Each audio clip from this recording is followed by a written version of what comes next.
یه روز تو پمپ بنزین بودم، چقدر هم شلوغ بود لاکردار. یه 450 جلوم بود، رانندش هم این لوتیا به نظر می اومد. پشت شیشه ماشین ریز نوشته بود ایشالله آزادیت رفیق. کنجکاو شدم رفتم به بهانه فندک پیشش. گفتم دادا فندک داری؟ گفت فندکم دارم. همینجوری که داشتم سیگار رو روشن میکردم گفتم نوشته پشت ماشین چی میگه؟ گفت داستانش طولانیه. گفتم میبینی که صف بنزینم بد شده.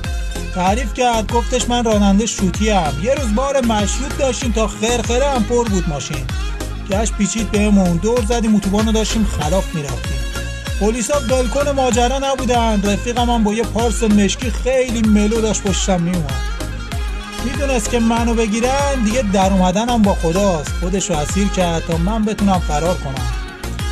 ببین تعصب کشی مجازی رو بذار کنار. یه جا گیر کردی ببین کی باهاته، کی حتی حاضر جونشم واسط بده.